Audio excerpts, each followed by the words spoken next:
Are you interested in understanding GLP-1 medications like Ozempic, Wegovy, or Mounjaro?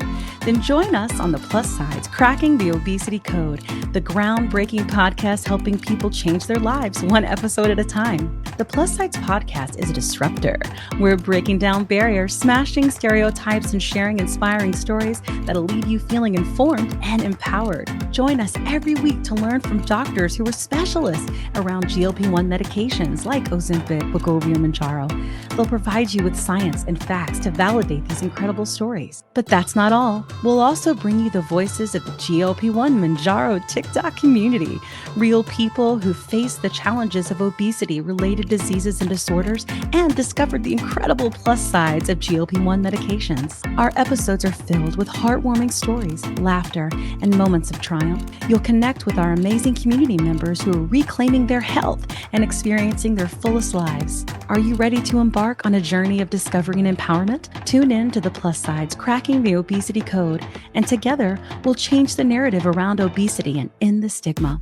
Subscribe now on YouTube or your favorite podcast platform and join our incredible community. Let's celebrate the plus sides of life together, because every story deserves to be heard. Every life deserves to shine, and everyone deserves access to expert knowledge and medication. The Plus Sides podcast. You're not alone. It's not. What do you think when you hear people, going on like that and sourcing Ozempic? So I absolutely understand why people do. They're desperate. They're desperate for treatment. They're not getting the treatment that they need and deserve, because in so many places in Ireland, obesity is not recognised as a chronic disease. It's not treated as a chronic disease like we treat hypertension and asthma and COPD, whereas this is a very real and treatable medical condition. Why is it not treated the same across the country? Because of lack of awareness, lack of knowledge about the complexity, about the dysregulation of appetite, the genetic links, about the neurochemistry of what's going on, about the environmental factors that influence weight. People are told all you need to do is eat less and move more. And with due respect to somebody with an eating disorder, that's like telling somebody with anorexia to just eat more. Like, it's a gross oversimplification. It's absolutely stigmatizing. Telling somebody who's got an issue with obesity to eat less and move more is like telling somebody with depression to cheer up. It doesn't work. Blaming them, shaming them, backing them into a corner. People want treatment. They deserve treatment. They need treatment. They come to me and you listen to their story and you listen to the effect that excess weight is having on their everyday life. And there's a difference between, balking against diet culture and this kind of idea of the perfect body and what's being promoted. There's a difference between getting rid of that, and we should be discouraging dieting, because that is disordered eating, it is unhealthy, it is not sustainable long term, and it is not a treatment for excess weight.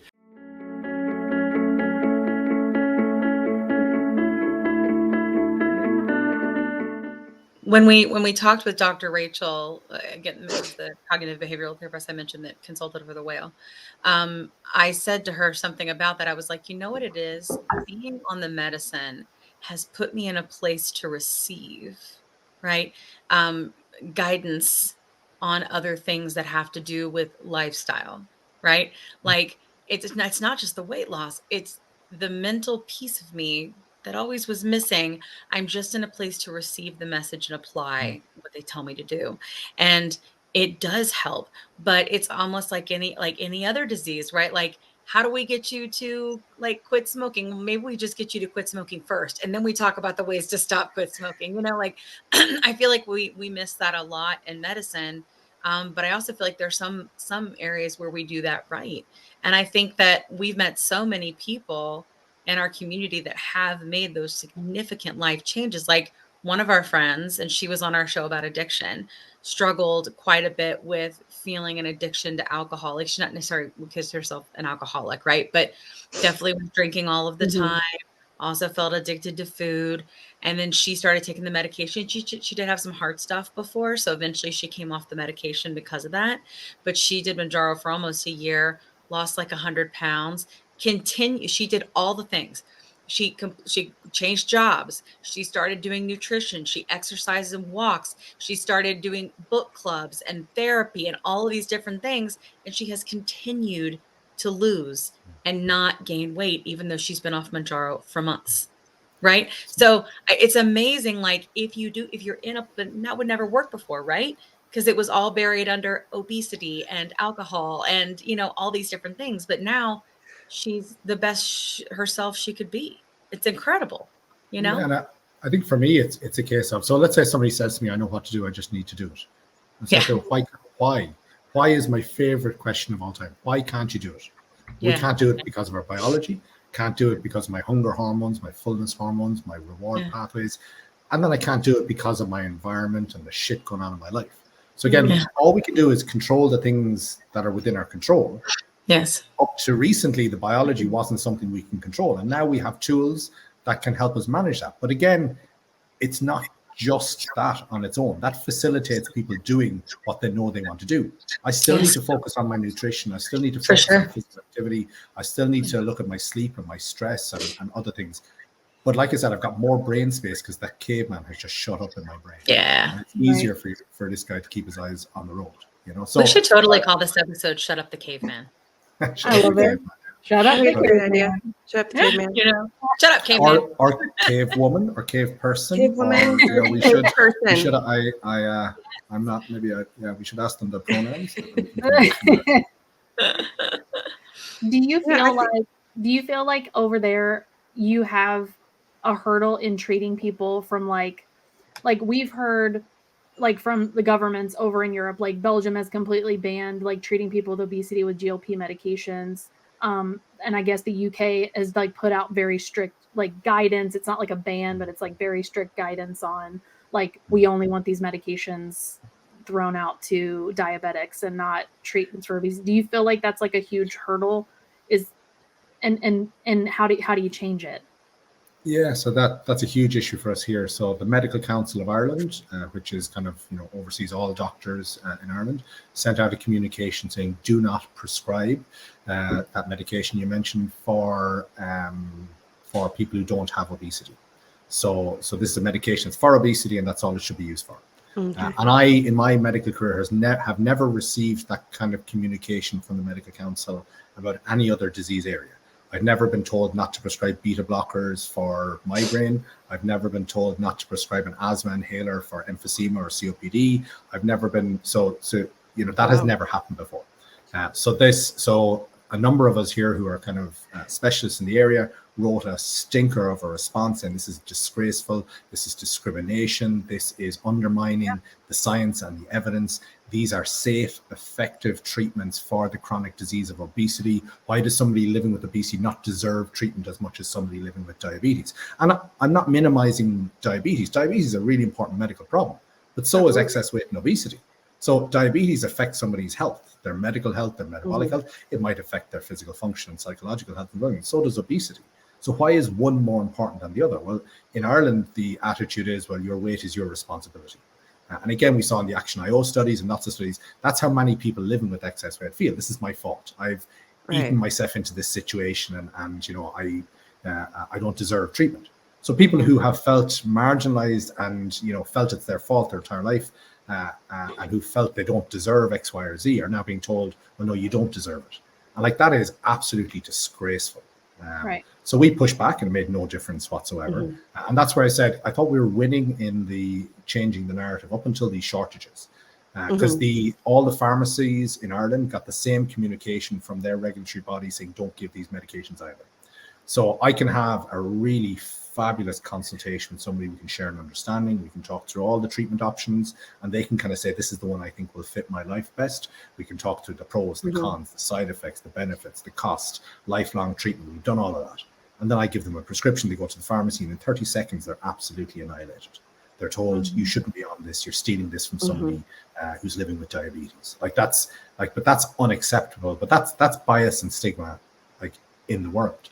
And again, it's awful. Like we have many patients who've been on treatment very effectively for a significant time who now cannot access it.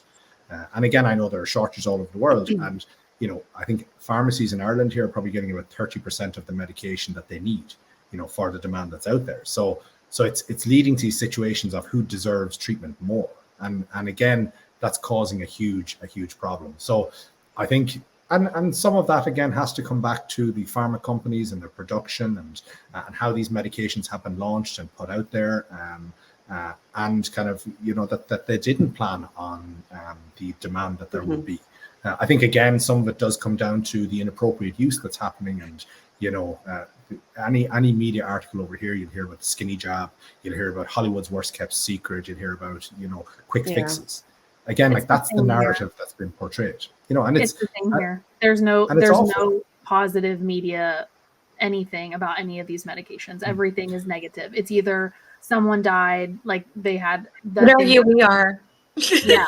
So there are some, like I do this way, some positive. But I mean, like mainstream media, like if you watch the Today Show, Good Morning America, any of those big shows that like people watch in the morning or they're getting ready for work, none of those stories are positive. None. Yeah, and it's like it's interesting over here. There is I thought we were winning. I thought we were kind of getting across to people this is a disease, and then these shortages came, and things have taken like 10 steps backwards. And again, like even with me. So if I'm doing anything in the public forum, I don't say the names of these medications, the generic name, the brand name, or anything like that, because again, I can't be seen to promote or advertise a medication. But that then just adds to the misinformation. People don't know what we're talking about when we're talking about these things. So there's a huge challenge in getting information across to people effectively, and so people know what we're talking about. When I couldn't talk about infections without talking about antibiotics. But that's the way kind of things are. So my face and my name was in a national newspaper here with a dollar figure underneath my name for the amount of money I had received from a pharma company for doing educational talks. But again, if I'm going to drive across the country for a couple of hours, give talks and drive home, again, like I deserve reimbursement for that because that's taking time. That's taking time. But again, my friend who's a urologist who gives a talk about an overactive bladder or something else, like he's not in the newspaper, but it's framed as, fat cat doctors, skimming off the top, kind of. I wish I was that cheap to buy. I'd be driving a much nicer car if I was. But but again, like it's just there's different standards are applied, and like it's exhausting, and it has led to some of us, I suppose, not putting our head up as much and not talking as much because again, there's a backlash against it, But again, I suppose for me, it comes back to kind of, and what I have to keep reminding myself, like I might be sitting in a clinic and I might have the same conversation 10 or 15 times in a day. But it's the first time that person who's sitting in front of me is having the conversation. Right. And to appreciate how much bravery, how much effort, how long it took for that person to come to the decision to come and see me in the first place. Like I need to be present and talk to that person because this is an important conversation for them. So I think, for me, it has to come back to the reason we all do these things is to improve, the lives of people who are living with obesity, to improve their health, to improve function, to improve well-being. And like that should be the goal. But, stigmatizing them, depriving them of treatments, like creating barriers to accessing treatments is just, it's not in anybody's interest. Yeah. We get a lot of "you're not sick enough" yet here, right? Like, you don't have type 2 diabetes, so you're not sick enough yet, right? I mean, we hear it from our insurance companies. They've literally been like, hey, your A1C has gone down even though it was a 6.7, and, you probably just took this too soon, so you're going to have to stop now because we're not going to cover it. Well, they're a diabetic, right? Like, at least in the States, it's 6.5 is what we do for type 2. But if you're, I would say a 6, then people are like, you're not a diabetic. You don't deserve this medication. And, when the chances are based on their history, they're likely progressing down that way, And it's the whole I would say the whole idea of like preventative medicine here is just like, it's not a thing. Like nobody's gonna, we really don't have that even for us, even for people that like take things for HIV, like prevention, that's another really difficult thing for them to overcome, We treat the complications, we treat the comorbidities of obesity, but how often are we treating the underlying issue? Yeah, exactly. So again, and that was, again, one of the frustrations, one of the many things that got me into this area was I was kind of sick of, again, treating the complications, whereas we're not treating the underlying cause. So we should be going upstream and treating that. But, but we're not. Like, we're putting out fires, we're treating kind of the consequences, whereas if we actually treated the underlying issue and treated it more aggressively, and treated it earlier, and had these conversations with people, without stigma or blame and shame, then we're going to prevent a lot of medical issues, you know? Yeah. I think it's interesting, like, going back to what it's like to be able to be healing and getting better, with this. I think that I can't believe that at 44 years old, with all the stuff I've gone through, with this disease for as long as I've had it, that I wake up every day excited about my life. I've never ever felt that way before. I always felt like I got up every day. I would like try to find a reason to get out of bed.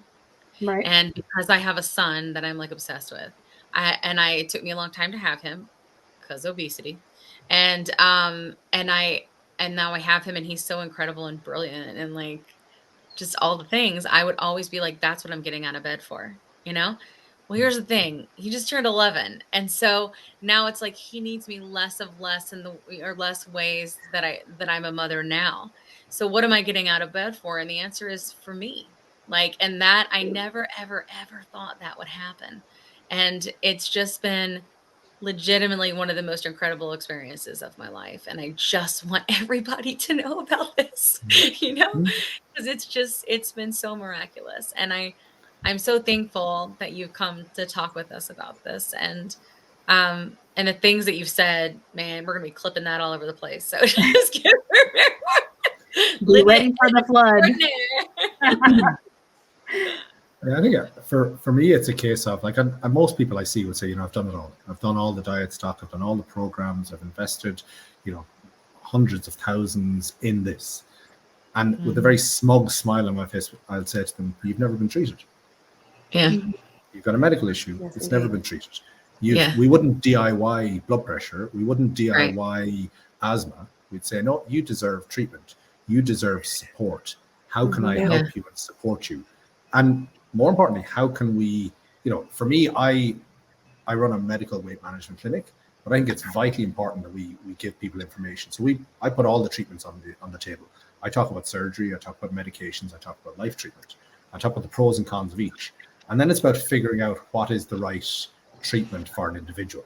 And like I said, the right treatment at the right time for the right person. Because the right treatment for me today might be different. Maybe I can't commit to what surgery is going to entail.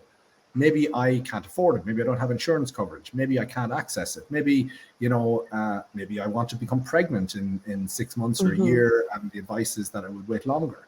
Maybe, maybe I've got polycystic ovarian syndrome and I need something that's going to kind of treat that to facilitate a pregnancy or something. So again, for me, it's a case of we talk to the person in front of us, we give them as much information as we humanly can, and we trust that they will make the right decision for them in the context of life. Yeah. And then we follow them up. Like, Jesus, it's a medical condition, it's a chronic disease. So we follow them up. We say, how are you getting on? Like, how does this feel? What are the side effects? What are the benefits? Because everybody's going to respond differently. Again, in my practice, 50% of people won't get a strong response from an anti-obesity medication. Yeah. And again, it can be devastating for those people unless you've actually kind of talked about why that is, why it's not their fault, why this is not addressing the pathways that they're struggling with in their subconscious brain or in their life. So maybe that person deserves and needs a different treatment. So again, that's about the kind of following up. Again, I might see somebody who comes back to me, and if we go back to the scales, they've lost a shit ton of weight. But they're losing weight because they're vomiting every day and they're feeling sick and food is miserable. I'm saying to them, no, let's pull back, let's slow down, let's take you off this medication, start again, go slower. And they're saying, no, doc, I love it, I'm losing weight. I'm saying, I don't give a crap if you're losing weight. That's not the way you're supposed to lose weight. This is about health. Absolutely. This is about improving life for you. Whereas again, if we're focused only on the numbers on the scales, that's not telling us the full picture. Yeah. So again, for me, it's a case of like following people up, asking them, how they're feeling, what in their life, going back to the first time we met, how is their life affected? How is that improved? Looking at kind of, because we'll often see, obviously, with any intervention, whether it's surgical, medication, or life intervention, there's always going to be a response and there's going to be a plateau. Understanding why the plateau happens. Like, I'm the best doctor on the planet when people are losing weight. I'm not as good when people are plateauing. Like, they're not, I'm not as popular. And the amount of my patients who will be reaching a plateau, and no matter how much we've discussed it, they'll start leaning back towards the restriction and the dieting interventions and strategies maybe that they have gone to before, because that's where we're hardwired. That's the way we can assume. And understanding that those restrictions, the way, we talk about the idea of best weight, the weight we will be when we're living our healthiest life that we can enjoy and sustain. I can get my weight lower, but if I do, I'm potentially stealing from health, I'm stealing from sustainability, and I'm stealing from enjoying life. So I can make myself second miserable. I lock myself in a cage for a month and I can lose weight, but it's not sustainable. It's not enjoyable. So again, maybe that's where they're going to be. It might be where they want to be, but maybe that's where they're going to be, until a better treatment comes along.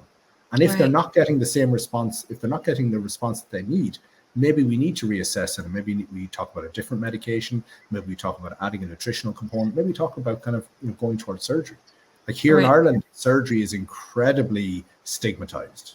Like it's, we hear about people. It is here too. It's an easy way out conversation here too. Jesus, like which is just lunacy. Like when you think about kind of, it is the opposite of an easy way out. It is life changing in many fabulous ways, but also in many challenging ways. Yeah. So again, I think, and that's why we need to keep all the options on the table. And even though I treat the chronic disease of obesity, I don't do the surgery. But it's my job to support people and give them the information if that's going to be the right treatment for them. And then support them afterwards if they need it too. Right. You made a good point with about the holistic, making sure if somebody's losing too much weight, is that healthy for that individual? And it made me think of this body positivity movement, which is, I am all for it. But there are a lot of, I would say, therapists and just your body positivity, I would call them specialists or experts that are so much against GLP-1 therapies and weight loss because they still say it falls into diet culture. And what are your thoughts on that? How do we? Well, I've lots of thoughts on that. I feel like the problem with me is shutting me up when I get going. But anyway, like this idea that it's body positivity or diet culture. Like it's just, again, it's black and white, it's one or the other. And that's the way the internet and social media and the modern world is cast. Yeah. Again, like I actually align with a lot of the ideas of body positivity. Like in my body, I can appreciate all the fabulous things my body does and has done for me. I can appreciate all the good stuff about my body. But again, for me, like it's not about weight, it's not about size, it's about health. If I have an impairment of health, that's what we're treating. So like I said, if somebody has a body mass index of 35, they might have obesity or they might not. I can use BMI as a screening tool to kind of identify who somebody who might be at risk. And then I look for the impairment of health and I talk to them. Oh, that's fascinating. So it's not like I said, I'm not walking down the street tapping people on the shoulder saying, come over here, you have something to talk to you about. It's people coming to us when they have an impairment of health. So as far as body positivity, I think we can be body positive, but we can also treat people for a chronic disease. Right. Yeah. Like they're not mutually exclusive things. And again, for me, it's, appreciating, all the fabulous things about our body, but also supporting somebody to improve their health, We see a lot of it here too. And there are a lot of kind of people who are quite biased in their approach. And it's actually ironic that kind of, I would imagine the body positive movement, which maybe has kind of come from, the stigma and blame and shame around obesity. Yeah. And there are some people in that. Back control, take back control. But some people in that movement are then further stigmatizing and discriminating against those who are on treatment. Yes, they do. So again, it's ironic that a movement that was born out of stigma and kind of bias and balking against that is now stigmatizing others. You hear about kind of gastric mutilation for people who have had surgery. There's a huge amount of gaslighting where people are kind of I'd listen to it and go, Jesus, I'd be reconsidering myself, and I'm an expert in this area, and I kind of God, they're talking so sensibly, until I take a step back and say, no, whoa, like this is like it must be so difficult for people to distinguish what is BS versus what is not. Oh, it so is. And again, it's a case of a lot of people say, they'll talk about weight loss at any cost, at any price, weight loss irregardless. Like that's not what I do. Like I'm not a weight loss at any cause or any by any means practitioner. I'm treating and supporting somebody who's got a medical issue, but I'm treating them and supporting them kind of long term. So again, for me, we have a significant amount of kind of there's mindful eating, intuitive eating, body positivity. Right. Like for me, if somebody's psychological health and well-being is affected by diet culture and excess weight, there might be some fabulous benefit to that person psychologically, but it may not help them on a physical function or medical metabolic front. Yeah, for sure. Why can we not treat both? Why not? Agreed. Yeah. I always feel I like would love for people to have You what? access to medication for treating anxiety if it worked for them, even if they weren't losing more than, I don't know, any weight at all, or for like addiction, like what we've talked about, I love that too. Go ahead, Kat. Sorry. I always like to say that I learned to love and enjoy myself as a heavy person, and losing 68 pounds, I'm still on this fence where I still want to be, I don't know if I still want to be sort of plus size. I know I'm in that weird I place like too it. right now. So Yeah. I call that body positivity. So, Yeah. just a little But bit we healthier. are also larger humans, Kat. Like, we're not, like we're tall and we're just like, we're just larger, like genetically. I've just learned to love it. Yeah. But if we all ate and drank the same thing from the moment we're born, we're not all going to be the same size. Right. Yeah, exactly. I've got bigger feet. It's it's an issue for me. Can't fit into a size 7, right? But nobody's going to change that for me, But again, if it was affecting my health, that's a different issue. Yes. So I think it's it's talking to people, it's talking to the individual, it's understanding where they're coming from. And again, like I said, I'm not trying to convince anybody. I'm just saying, I suppose for me, if I speak to somebody who's got lived experience of excess weight or obesity, they get it. They get it immediately. They get it quicker than doctors, than healthcare practitioners, and anybody else, because they've lived every second of the biology. And they have been there, done that, bought the t-shirt, but for them to understand why they have an issue, why the things they're doing, haven't long-term been effective for them. And to say to them, look, you're banging your head off this wall repeatedly. It's not working. If it was going to work, it would have worked already. And it's not because of anything you're doing wrong. Let's try a different wall. And this wall might be less painful, or we'll try another wall again. And we'll just keep trying walls until we find one that works for you. So true. Or wall. So true. When you talk about this, you seem like just so incredibly passionate about all this. Was this born out of you like treating your patients, or was this like, do you have a lived experience of like dealing with obesity or dealing with like biologic malfunction? Yeah. So again, I suppose there's a reason why people get into an area, and I think you'll find a lot of psychiatrists might have lived experience of mental health issues themselves or in their family. Cardiologists might have kind of lived experience themselves or in the family of cardiac issues. So I think it's why when I saw when I learned of the biology, it was like a eureka moment. It was like, how have I never heard of this before? Because this makes sense. It's the first time in my life this has made sense, that this is something that I feel I've been kind of, trying to get under wraps myself. And at times have been, my weight has been a lot lower. At times my weight has been a lot higher. But like, you can be an expert in obesity and you can still be standing at the fridge at 10 p.m. at night going, what do I need? What do I want? Kind of, and have that kind of, that change. Like, I could be talking to people all day about this and then go home and blame and shame myself. Like, so it's having that kind of repeated conversation that, and I think, like I said, it's understanding why we struggle. For me, kind of my favorite analogy of all time is my can of beans analogy. I use it everywhere. And it's kind of, figuring out why I might have an issue with my weight. It's like eating a can of beans and then wondering which bean made me fart. And for me, like, I might have a genetic bean. 500th one. So I might have a genetic bean. I might have an early childhood bean. I might have, how much exercise my mother did when I was in the womb. Was I breastfed or bottle fed? What was my peer group when I was growing up? What level of education did I get to? How is my mental health? What medications have I been on? How's my sleep? How's my stress? What job do I do? Screen time? Do I live with another chronic disease that's causing me issues? There's literally an infinite number of reasons why somebody's weight might go up. And then understanding, even if I don't have genetics, even if it was some catalyst or trigger in my life, that idea of the kind of the hypothalamic set point or the dual intervention theory, once my weight is here, now my body's defending that weight. It's keeping it there. Like, evolution has created a situation where we're not supposed to lose weight. No other healthy animal on this planet is losing weight. So again, understanding that if I am starving myself, restricting, dieting, what I'm achieving is I'm increasing my hunger hormones, I'm reducing my fullness hormones, I'm slowing my metabolism, and I am cranking up that craving, that dopamine, that pleasure response for food. So over time, that's why, you know, I can lose weight. I can sustain and endure misery to lose weight. But over time, give it a year, 2 years, 5 years, that weight is going to come back for the vast majority of us. And again, we get back to the weight we were before. And those physiological mechanisms don't reset. So we're at risk of going higher. So again, you know, most people I meet, they'll have this kind of pattern where they've lost weight and gained it repeatedly. We call it yo-yo dieting here in Ireland. And they come to see me and their weight is here. And I'll often say to them, you know, when did you start struggling with your weight? And they say, oh, lifelong. I say, okay, well, when did lifelong start? When did you go on your first diet? And say, well, I went to Weight Watchers when I was 12. And I say to them, looking back now, do you feel at 12, you felt at the time you had a significant issue. Do you feel now, looking back, that you had an issue?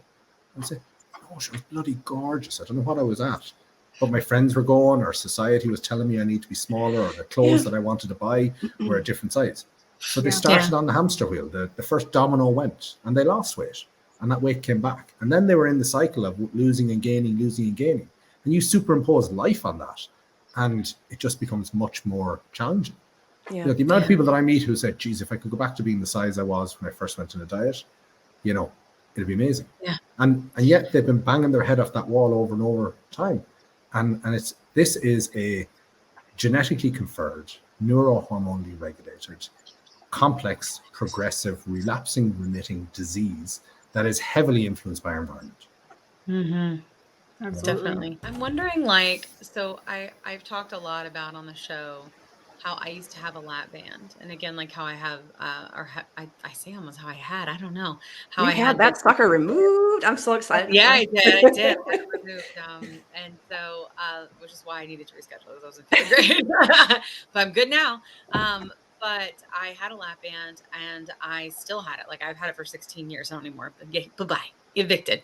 But I had it, and after I had a couple of miscarriages, and then I had my son, I gained all of my weight back, even with the lap band, because my brain was like, we need to eat until we ate mushy stuff, and we lubricated the system, and that's the thing that I did. And I was so embarrassed by it that there was no way I was going to go to a doctor and go, look how pathetic. This is what I thought, is how I talked to myself. Look how pathetic I am that even with a lap band, I gained all my weight back. And even with a lap band still in me, you know, I continue to lubricate the system, and I have a binge eating disorder. There was no way I was ever going to do that. So I wanted to ask you, honestly, they had to say it to me. Right. And I was going to ask you, in terms of people who are struggling in this way, who are all this negative self-talk, but maybe they're starting to hear about these medications. One of the most like popular questions that I get in one of my lives, and all of us, is how do I start my conversation about this with my doctor? How do I convince them? How do I say it? Like, and I think it would be interesting to hear from you, like, obviously, like, it's going to be a little harder. Maybe you might know, right? But like, what people go through mentally to be able to like articulate what it is that they think that they need, and advocate for themselves, but also like what questions to ask or how to broach the subject. Maybe you have some examples of patients that you've spoken with that maybe stand out. I think that would be really cool. Yeah, I think for me, certainly if I throw my mind back to when I was doing regular general practice, regular family medicine. That's where most people are going to start. Yeah, so that'd be great. You're putting out fires all day. And somebody comes in and they might have a shopping list of 10 different issues that we got to get through. And rarely is weight prioritized as a conversation. It'll be you need to lose weight, comment from the doctor or something like that, but not actually kind of an effective conversation. So I think number one is scheduling an appointment specifically to talk about weight, and flagging with the secretary or whoever you book your appointment that that's going to be the topic you want to talk about. Okay, so I'm booking a specific one. This is not a door handle issue. I'm on the way out the door. Oh, by the way, I want to lose weight as well. This is something that deserves time and deserves assessment and deserves treatment. So again, the doctor will see it and they'll see this person is coming in to talk about weight. So again, they might be kind of better armed to what's going to be the conversation. Some people will know or will have an experience with their doctor about weight, and it may be a negative experience where they feel they've been blamed or shamed in the past. So in that situation, I think avoiding kind of confrontation and an adversarial kind of situation would be important, because again, if it gets into kind of conflict, that's not going to achieve anything for anybody. So again, going in and having that appointment to talk about weight and sitting down and saying, hey doc, God, I'm really struggling. I feel that this is the way my life and health is being affected by weight, and I want to look at my treatment options. I've been doing dieting, I've been doing restriction, I can lose weight, and I have lost weight, but that weight keeps coming back. I'm hearing more and more about the biology, about the hormones regulating weight, about the role of the subconscious brain, and it's fascinating. Is that something you'd be open for me to talk to you about? Turning it around and asking the doctor the question of, would you be open to us having a conversation about that? And the doctor, again, might, if they are a very biased person, they might shut it down. And then I know that that's not going to be a successful consultation. And I say, okay, this is not going well. Would you be open to referring me to somebody who I could talk to about it? So again, I think trying to avoid conflict. Like I said, nobody is going to work trying to be a nasty bugger. So it's a case of, and I think as doctors, we don't like not knowing the answer. We don't like not having a solution for people. So again, somebody coming in to ask me, so if I'm putting my mind back to before I was into all this area, somebody asking me, I'd feel very kind of on the back foot, very defensive, very kind of, I don't know what to do. I'd probably send them out for a urine sample and quickly Google what I should be kind of saying to them. And when they come back, I might have a few answers. But again, that's putting me in a position where I feel a lack of knowledge. So I'm going to have to go and address that. So as a doctor, then I'm going to start looking into this. I'm going to start looking into the medications. The difference between that kind of a consultation versus going in, hi doc, I want X medication. Like that may not, medicine is not, I suppose the commodity is not a prescription. The commodity is kind of treatment. Okay. Right. So again, it's a case of if somebody goes in and they feel it's like a supermarket and they're ordering kind of X, Y, or Z medication, that will put a lot of doctors on the back foot for right or for wrong. So again, I think having the conversation about this is how I feel my life is being affected and my health is being affected. I've heard about the biology. I've heard about treatments that are available. Is that something that you could talk to me about? Or if not, might you know somebody you could refer me on to? Great advice. I love it. I love it. A better conversation. Great advice. Yeah. That's great, because I think that whenever people come in my lives and they ask that question, one of the things I say is, if they told you they wouldn't prescribe it, they need to have a good reason.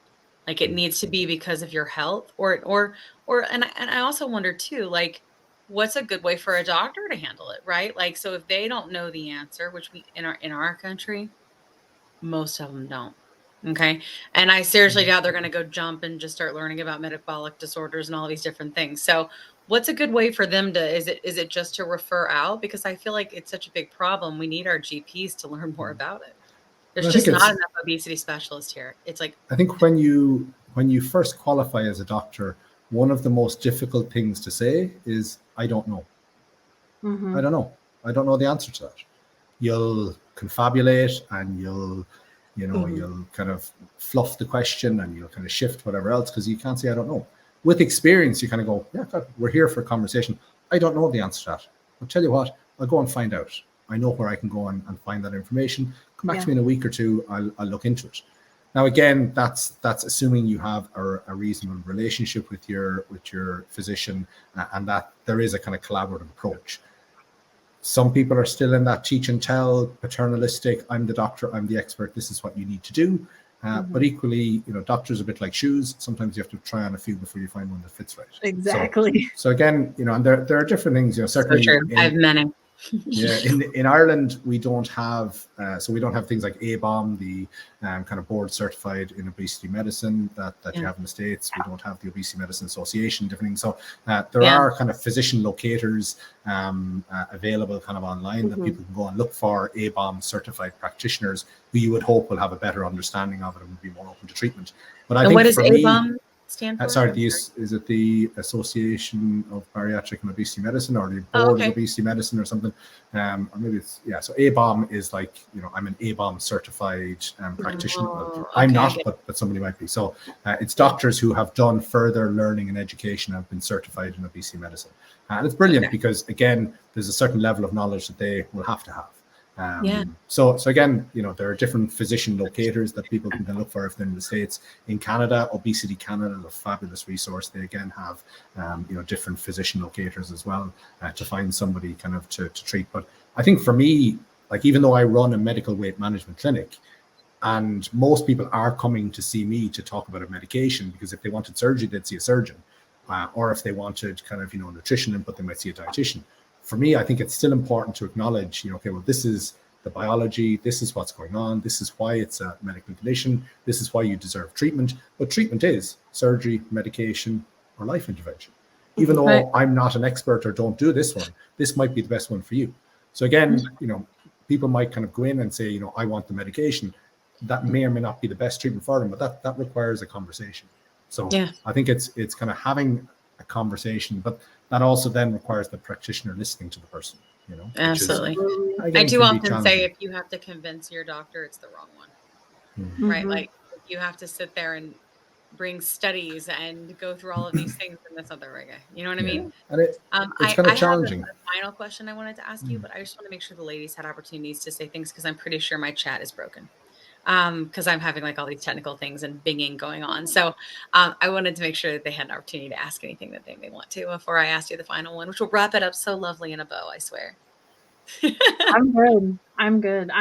I'm better for this conversation. Like, I'm more educated for this conversation, and I think it's so cool that we have doctors like Dr. Crotty that are out here advocating for people for fair and equitable treatment for obviously a medical, 100%. Very serious medical condition. Very serious. Yeah. What about you, Kat? I do. I know you may have touched on it a little bit, but do you have any like quick responses or anything in your toolkit that you use when you're speaking with somebody who is biased about the treatment? Maybe not a professional, not a practitioner, but just anybody. As in kind of how to respond to them? Yes. Yeah. I think it, again, obviously depending on who you're meeting and where it is it in kind of, regular life, or is it in a healthcare setting? But again, for me, like so for me, again, it's a case of, that idea that telling somebody who's living with obesity to eat less and move more is like telling somebody with depression to cheer up. Yeah. Because again, they kind of go like, ridiculous. It's I suppose it's associated with a medical condition they are aware of and understand, but it's also a medical condition that has been stigmatized in the past. So there's a lot of parallels. I think we are with obesity medicine probably where we were with mental health maybe 20, 30 years ago. So that's kind of going on. Again, it's can be kind of challenging, particularly when people, I suppose don't understand the biology, the disease of obesity, if they don't have lived experience themselves. Because like I said, for many people, this is an affront to their ego. It's an affront to their value of themselves, because you're telling them, you're not thin because you're better than me. You're thin because you have different biology than me, or different life experiences than me. So again, it's a case of, and I think the one actually kind of Lydia, I think said there, as far as, we're all playing the same game, but we've all got different set of rules, or, it's life is not the same for everybody. If we all ate and drank the same thing from birth, we wouldn't all be the same size. So, but I think the one for me in different things I've done, the one about kind of comparing it to depression or asthma or another medical condition that people understand, I think has a lot of value, and that seems to resonate with people. And you pick any disease you want, and particularly if you know the person has a certain medical condition they're living with, you can personalize it to them, because again they'll kind of appreciate, oh, actually that makes a lot of sense. Because again, it's not that I don't know what to do, it's that I can't do it because of or it's challenging to do it because of my biology, because of my environment, because of a lot of other shit going on in our life. Yeah, that's good. Perfect. But it is hard, especially be armed people. Holidays, like meeting with family, whether it's close family or not. Like the bias, it's just. I mean, I think even like I've noticed when I've started to share what I'm doing here, right, with the girls with the podcast, there's so much stigma, and I often say to them, like, I've noticed that they aren't engaging with my content just on my regular Facebook with my family. Like, and 80% of it is my family. I get maybe 10 people like that will respond to any of my content. And it's because there's so much stigma and misinformation, all these things. And I posted recently, because having to have the lap band surgery, I was like, I'm the face of obesity. This is what this looks like, guys. We're just doing whatever treatment's available. And I was like, but the world is not flat. Like, go read a book, you know, or if you don't, if you can't, watch the podcast. So it's interesting because we have a kind of an Instagram account for the clinic, and that's where I put a lot of our kind of the nice. thoughts and ramblings that come through my head. But I did a poll. Of people to ask them, you know, if you're on medication, who do you tell? Do you tell absolutely nobody? Do you tell your partner or closest family member? Do you tell your friends, or do you tell anybody who listens? Yeah. And it's interesting, 15% of people said they'd tell anybody who listens. Yeah. Only 10% of people said they would tell their friends. 50% of people, give or take, would tell only those very, very, very close to them. And 25% said they would not tell a single soul on the planet. Wow. This is a very So interesting survey. 75% of people would only tell partner, best friend or family member, or nobody at all. Wow. That was made. So again, it's the stigma, and it's interesting because here in Ireland, when somebody is noticed to be losing weight, everybody's interested. What do you do? What do you do? What's the diet? Oh yeah. You know, it's kind of, you're constantly being asked. And a lot of people say, oh yeah, I'm doing that diet club again, you know, kind of type thing, even though they might be on a treatment. And again, it's because of the shame, you know, the bias, the stigma around these treatments. So it's we have, with medical tourism, we have people going to Turkey, having bariatric surgery, coming back and not telling their family. Oh yeah, we have that. We have that with Mexico. Not telling their doctor, and it's very dangerous. It's concerning. You know, it's. I have patients who are saying, God, yeah, these medications need to be kept in the refrigerator before they're used. Not going to work for me, my husband, my wife. You know, it's going to see it. Whatever else. I'm going to say, you know, would they be open to a conversation about it? You know, so it's interesting. There is huge stigma, and even when we have these discussions, I suppose that we can have these chats, and people are like, yeah, that makes a lot of sense for about a day or two, and then kind of our brain kind of goes back towards kind of what it might have been thinking before. You know, so there's a huge conversation here to be had. You know, and this is for sure. a brilliant forum to have it. Yes, I think it's I'm happy to have you for the conversation. I know very much. I think do love like talking. Weight Watchers or diet clubs, like you're talking about here. You know, we have a lot of that here. I think it's interesting that when you tell someone you're on a diet, like I've never had anybody go, you know, you're just going to gain it back when you're off the diet. Right. But here you tell them you're on the medicine, bam, it's the first thing they say. That's the first thing they say. You know? That's right. And then you got to go into it's a chronic disease. It's like exhausting. So the answer to that is very simple. What happens if I stop my blood pressure meds? Yeah. What happens if I stop my cholesterol meds?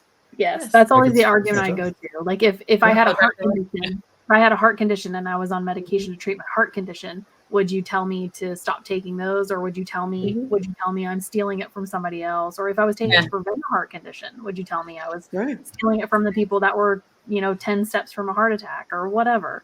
The answer is no, they wouldn't. Right. Like if I told them I'm just gonna stop taking my Synthroid because my thyroid's fine now. So like why? Why would you do that? That makes no sense, right? Don't ever do that. I tried that. It was bad. Don't ever do that. Don't ever do that. Chaos, right? Yeah. So that we can tie everything up and give you your time back because you've spent so much with us and we're so thankful for it. It's getting dark outside as I'm watching the window behind me. It gets dark very early here, so don't worry about it. You kind of mentioned a couple of times, I feel like a couple of years ago for all the shortages, you felt like kind of the narrative and the, like a little bit, I think you said even the culture like was trying to shift and change, and it seemed kind of headed in a positive direction. And now we've got all these shortages, which unfortunately I don't think are going to get better for a while, What was it? What was the catalyst before these things that you felt like, what were the things that were working and that you started to see light bulbs go off? You started to see people being treated better, because we would like to replicate that, So any ideas that you have? Yeah, there's two things. One is the patient voice, is people talking about their lived experience, describing it. Again, like I do a podcast, I do a kind of a talk and people, it resonates with them. They understand it because they've lived it. Yeah. And again, I think, peer-to-peer support, when, we talk about diets, we talk about restriction, we talk about kind of, macros. We don't talk about appetite. We don't talk about binge eating. We don't talk about, emotional eating or stress eating. I think I'm living in a vacuum, that I'm the only person on the planet who's dealing with this. But yet every person I meet is different, but the amount of people who have kind of commonality in the things they're struggling with is amazing. So I think talking about these issues, this is, and it's difficult, because it's putting ourselves in a vulnerable place where we're kind of admitting something that we have felt shame for, but saying, God, this is something I really struggle with, but now I know it's not my fault because of, my understanding of the biology. But listening to people talk about their lived experience of living with obesity, of how they've been treated, in wider sense, but also how they've been treated for their obesity, I think is exceptionally powerful, and it's really powerful to healthcare practitioners. So I think that's one thing, is the patient voice, and is hearing about the lived experience is incredibly important and powerful. I think an increased understanding of the biology is huge as well. Understanding the genetic predisposition, 40 to 70% of our risk of weight is genetically linked. 80% of the genes are coding what's happening in the subconscious brain. Hunger hormones, fullness hormones, reward pathways, and then all those other modulators in my environment. So again, there's lots of reasons, back to my can of beans analogy, lots of reasons why I might struggle with weight. Yeah. You can empty the can, but my weight is still going to be where it is. That might stop me gaining further weight, but it's not going to treat me, because prevention is different than treatment. Stopping smoking is not a treatment for lung cancer. Sunscreen is not a treatment for skin cancer. So there's a difference between prevention and treatment. Love it. And then kind of making treatment available. And I think certainly for doctors, certainly here in Ireland, as far as in primary care, usually we will have a healthy skepticism about new treatments that become available, because people have been burned by different treatments, and big bag boogeymen come out of the closet then kind of down the line with side effects and long-term issues. So we're often reluctant to start a new medication. We'll usually let our specialists in the hospitals kind of use these medications first, and then we'll gain kind of experience of seeing our patients treated with them and the pros and the cons, and then we'll get comfort with re-prescribing them, and then we might start initiating them. The problem is people are not being treated for obesity in hospitals. Because there's large numbers. So again, we need to take that step to kind of get the confidence to start having the conversations, talking about referral or treatment, and talking about it in the right way. So I've kind of forgotten what the question was, but no, that was the answer. Yeah, I like that was it. great. That was perfect. It was like how to to get loud, be loud, talk about it. Yeah, we're doing it. Yeah. At the patient Absolutely. level. Yeah. Keep it going. Yeah. You too. You're doing such an incredible job. Doing a great work. Ireland. Yeah. And it's We're doing clearly our best globally. So, or else we wouldn't be talking. So keep doing it, please, because it helps us, and we just want help, and we just want our our community to get help too. So we're so thankful that what you're doing. Please don't stop.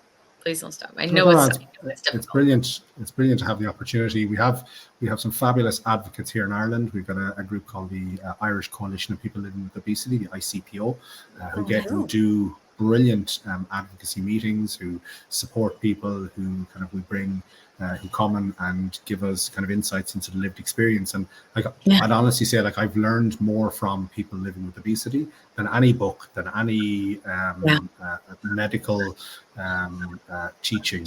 It's listening to people's stories is incredibly powerful. Yes. Awesome. Absolutely. Awesome. Thank you. Well, thank you for letting us be heard. We appreciate that. Thank you for being here and having this conversation with us. It's so important, like you said, to just continue to just keep the conversation going, even though it might be hard, right? For a multitude of reasons, it's worth it. Yeah, it's worth it. All of it is worth it. Other than the only thing I will say is not worth it is if you are in pain taking your medication, there's something wrong. See your doctor. It's not worth it. Don't push through like we have with everything else, like we did with HCG or thinner, man. That's trash. Don't do that anymore. Go see your doctor. Absolutely. Just saying for the record. Awesome. All right. Well, I'm now going to exit you stage left, and thank you very much for your time. And then we're going to talk behind your back. So I can't wait to hear what you're saying about me. And, Again, and special right, one more listen. shout out for your mug. I love your mug. Oh yeah, that's my wife's mug. I don't want to steal it. Oh, She's the brains of the operation in my house. I'm just like I said, she reads all the books, watches all the films, listens to all the stuff, and she gives me the cliff notes on it. Well, that's good. Helpful. Well, Love bravo it. to your wife as well. Absolutely. I think I was a genius to find her and Definitely. lock her up, you know. Absolutely. You like that, right? All right, listen, you take care and have a great day. Take Thank care. you so much. Thank Dr. you. Crotty. You too. Bye. Aw. Have fun. Yay. That That's so was great. so awesome. I'm so thankful to hear like this conversation happening in other countries, and and also the way that it aligns with what's happening here, which in my opinion shows that it is science. Like it's all connected to Science. facts, Mhm. Like, I know. I just thought it was awesome. Man, there were so many gems in there. It was like having one with Dr. Toomer. We're like, I mean, there was some good stuff. So we're going to have to make sure we get out there for all of our people on TikTok that don't like long form content. Shivering. It's cold. Oh, in my no. It's so office. Anyway. interesting to me that like all the parallels that he talked about of like what we do here, because we always think Right. like we as Americans, we always think like we're an island and our Yes. problems are only our problems and they don't Yes. exist anywhere else. And the truth is they do. Yeah, they It's do. Very true. I The mean, even bias the is coverage, Myopic. Mhm. right? Like even the coverage, even how much it costs, now we may think in the States, right, that $200 is expensive, right? But it's not $1,000, right? It's not $500.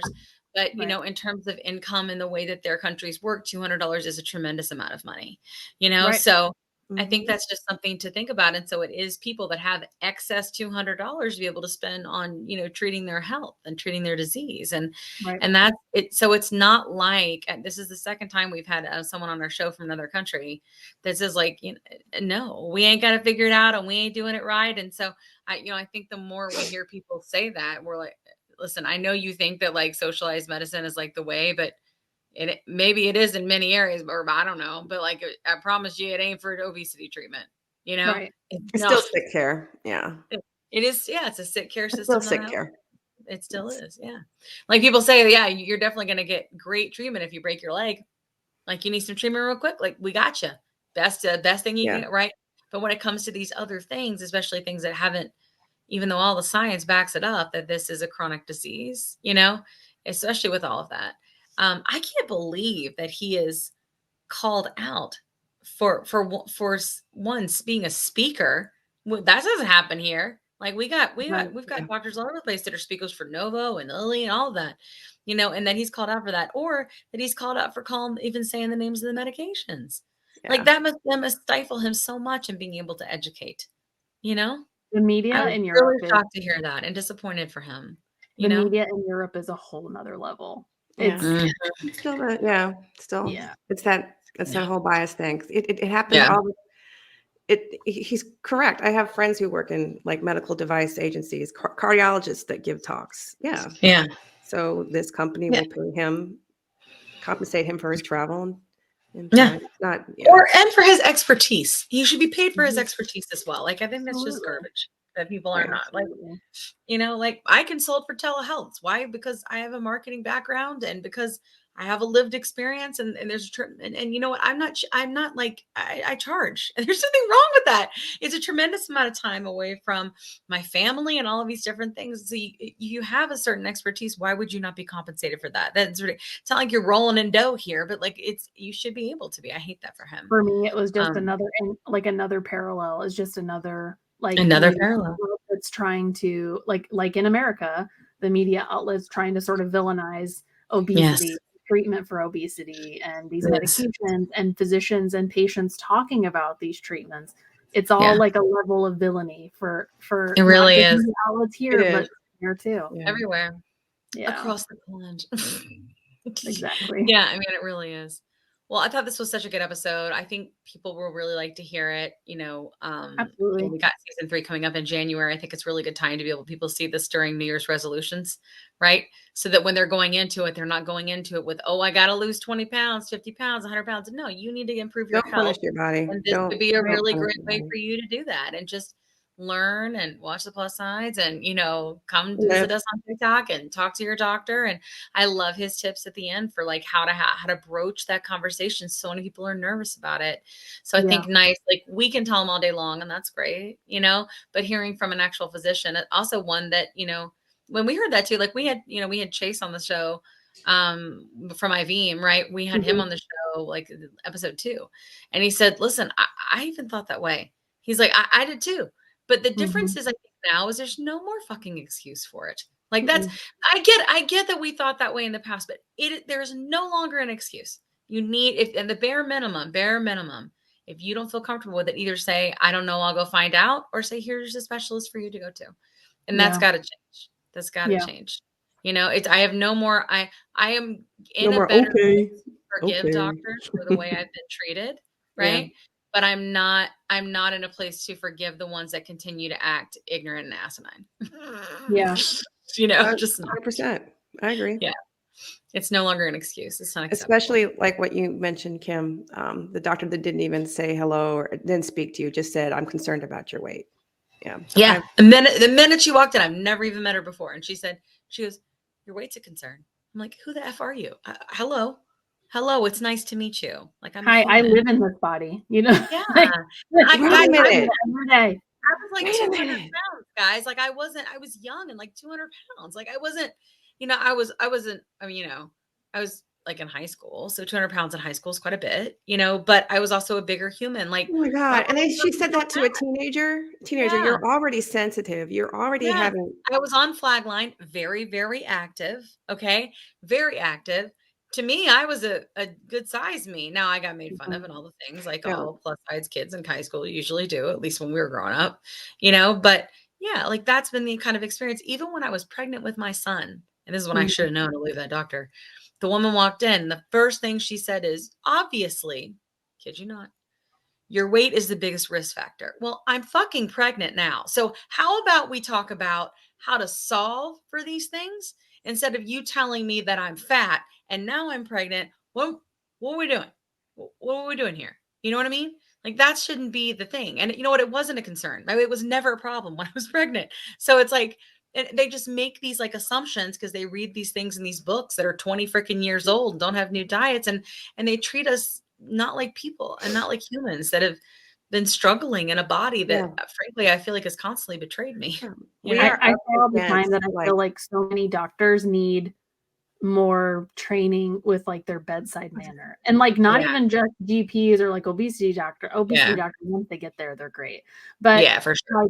Like pain management doctors or even surgeons, like bedside manner should maybe be something that like let's give that a little bit of time in our medical training so that people know how to have these doctors know how to have these conversations with people. Yeah.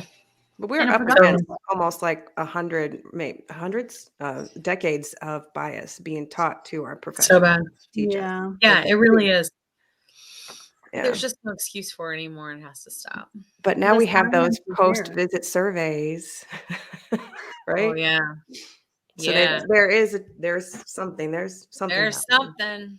Yeah, because honestly, if they get bad reviews, then it does apparently hurt their, I don't know if it's their reimbursement or like bonuses that they can get. Like, have you heard about this? Like, I didn't know that. If you can keep your people out of the hospital, like you can get a bonus. I'm not kidding. Oh, wow. Yeah, I don't know how that's even like legal. But we've heard doctors tell us that on the show before. Wow. Interesting. If you can keep your people out of the hospital. Mm-hmm. Well, it would make sense because like when someone's hospitalized, obviously it's costing insurance tens of thousands, sometimes hundreds of thousands of dollars for you to be hospitalized. So maybe they should treat them with GLP-1s and that's what I was improve their heart health. You said what I'm there thinking. You go. That might do it. We'll see. It's interesting what he said about responders too, like how he was like 50% don't respond to GLP-1s, right? And I think that stat was pretty, I thought, eye-opening because I don't Yeah. feel like we hear that many on TikTok, but then again, I don't think a lot of people are like saying it. And oh my God, when he said that thing where he was like, and I'm trying to remember the words exactly, but he was like, you didn't fail the treatment failed you. Mhm. I was like, Absolutely. Right. like, you know what I mean? Like, that's the thing, like, even with my lap band, right? Like, it was a treatment and it was successful for a while, but then it failed me, right? And not I failed it, which is for sure what I told myself for 16 years, you know? Right. So I thought that was really profound. So many Absolutely. gems. He was lovely. He's great. Yes. Yeah, just a lovely guest. We're so He blessed. was just as great as I hyped him up to be. Yeah, I knew it totally. was gonna go great. He's It was like, so good. Yeah. he was like, it was just like one of the first times that I heard a practitioner like say all the things that we say all the time. Like, Yes. and I mean, don't get me wrong, there's tons of practitioners that are doing that now. But like back when Yeah. I found him months and months and months ago, Yeah. he was the one that was really like, he's so passionate about it. He's not scared to be loud about it. I know. And he's just so practical, like so like reality based, not just like, well, these are Yeah. the studies and this is the science and this is how we see it, or this is how we used to see it and this is how the science shows us now. Like he's just Yeah. like on a very basic, like, this is how you're living your life. This is the reality of your life. And it doesn't have to be, right? Yeah. Like, Yeah. I don't know. I just feel like for me, like that gets through to me a lot simpler than, well, this is what the such and such study found. And, Yeah. you know, like, like I liked, See, like I I like did both. the science. Like I I did like the the mix. science, don't get me wrong, but like the reality, like someone actually like comparing the reality of what I'm actually living with Feeling. with what everything shows is more practical. It's for me. nice to hear that. And I think Yeah. the reason that is like he said, it's the voices, right? Like he Mhm. sits down and meets with these people and listens to them. And it's like he said, he doesn't have like a ton amount of time, which I think is such a good advice for people to schedule an appointment specifically to talk about treating obesity and their weight, right? Yes. Like specifically, and then they know exactly like what to get in and out. Because if you think about when you go to a doctor, I don't know about y'all, but I'm there 2 hours.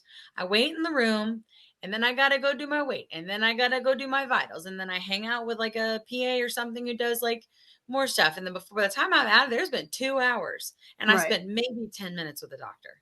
Mhm. You know what I'm saying? And so it's almost like you have to like prep everybody before just so the doctor can actually get to you and listen to what you have to say. Yes. I Yeah. always appreciate the ones that go, do you have any other concerns? Right? Mhm. Like I always appreciate those because most of the time it's like, you know, but there's no, I don't see any other way. There are not enough obesity specialists. There are not enough endocrinologists. There are not enough bariatric surgeons. And actually, even apparently cardiology, I've been learning about that lately. A lot of cardiologists are like, this all comes down to the heart. So we're about treating all the things because all of those things are what hurt the heart, and the heart is what makes you, you know. So to them, yeah, like a lot of them have been on board for a while, which I did not know until recently, Yeah. you know. So I think that's really interesting. Anyway, what a great episode. I thought we could end. Anybody got any NSVs or scale victories or anything? This is a medium t-shirt. Ooh. Medium. I haven't been in Nice. a medium since middle school. Oh, girl, that is an That's incredible. and that's not even Work like a it, girl. That's like a t-shirt, right? Like that's Yeah, this is just a t-shirt. Just a plain t-shirt. It's not, yeah. Like, well, and when I was in middle school, I will say this is a women's cut. When I was in middle school, I was in a medium men's cut t-shirt. same. Yeah, like I always had to wear either like the adult size show or size clothes. There was like when I was in middle school, there was not like plus size stuff. Right. Like exactly. that. Right. And when I got into high school, I was wearing adult plus size stuff. And it was really difficult to find anything that was on trend. So I never like fit in that way. It was really hard. I think it's gotten better. I think, you know, It really has. Yeah. You know, and I hope that will continue regardless of us, you know, obese people shrinking and tanking the economy, you know. Nice. I'm so sorry. I'm buying what's actually made for a person of my gender and size and whatever. Like, my apologies that I'm not buying the men's Haze t-shirts anymore. Totally. Men's don't flatter a female figure anyway. You know, they make you look boxy. The women's cut is so much I'll nicer. share this with you. So my husband, I've never been able to wear that. He bought me another Eagles jersey, and I had sent him like the link to like buy this jersey. And I'm like, listen, they go in and out of stock a lot. We just had Black Friday, so they had a big sale. I'm sure people bought them up, just like keep going back to it, like until it's available. If you don't get it, it's okay. I won't be disappointed. It's all right. Well, they obviously, like the thing I had sent him, like it showed like kind of going like way out of stock or whatever. And so he decided, I'm going to go out on a limb and I'm just going to like search for it and see if I can find it somewhere else. Right. And he's like, I found it. I got it. And I was like, okay, show me. So he pulls the phone up and he shows it to me. And I was like, okay, so that's a men's jersey. And he goes, well, how can you tell? And I was like, do you see how boxy it is? Like, that's not cut for my figure, if you know what I mean. And he goes, oh, wait, no, okay. Yeah, I kind of see it, I guess. And then I had to like show him like side by side, like women's stuff is cut like this, to accommodate our body. Men's stuff is cut very boxy because your bodies are built different. And so anyway, we learned a valuable lesson. Awesome. What about you, Kat? Anything? I was going to say women's cut shirts, they're also built, they're manufactured for the girls. Yeah, the girls. Exactly. I was going to say, my girls are so sad these days. I'm actually doctor. So if you wear a men's t-shirt, it squeezes here. So it's different. But speaking of the girls, I finally, I called an NSV. I locked in and parted with my money and spent $300 on new bras because no bra fits me. I have been on sports bras, which are fine. Those are the ones that are in my size because those are expensive. But I'm like, I need some grown up. Equitable. I don't look crazy in a t-shirt. Brassieres. Yeah. Brassieres. I became like this gap in between my the flesh and the cup. Hey, yeah, I get it. So I got new bras. Oh, good. That's awesome. That is you know what? And that's like, it feels good. Like when you put them on and you can like, I feel like bras and like underwear and like t-shirts are like the thing that you're like, wow, my body is really changing. Like things are really different. Yeah. So, cool. It's certainly a mental struggle when it happens. I've been very much like do I need to stop here? I've been having a lot of, and I mean, I'm far from even being considered overweight. Like I'm far, but I've literally thought that, like, am I going to look weird when I'm smaller? What am I going to look like? Like I go through all of those things. Like maybe I should just stop at a 14. I mean, for God's sakes, like a 12 was middle school. Like, you know what I'm saying? Like, because I am a larger person, right? So that has been a struggle. I can't say I really have any NSVs. I mean, I've bought, I'm a little kind of upset because I went a really long time without buying any clothes. And then I went kind of bananas when TikTok Shop came out and bought all these clothes. And now they're friggin' huge, not even like, a little like, and now they're all huge and I don't have time to like sell them or anything. So you go to Poshmark and just resell them. Then I'd have to post it and talk about what it is. And then you have to send it X amount of time. Yeah, 3 times. I ain't gonna know what time it is. I thought about giving it to my sister and being like, you know what, you can go post them and you can keep the commission. You know what I mean? Like you can keep the money. Somebody can do it on consignment for you or something. I don't know. That would take more time and effort. And I just don't has it. I don't has it. Well, maybe we should do a clothing swap at the event. We should do that. That's what we should. We did it. Great idea. People loved it. Yeah, we should do that. I feel like a lot of people that are coming are really tiny though. So I don't know. I probably can't wear my stuff. But maybe their friends or family can. Who knows? Some of my stuff still have tags on it. Like I didn't even get a chance to wear it, and I was out of it.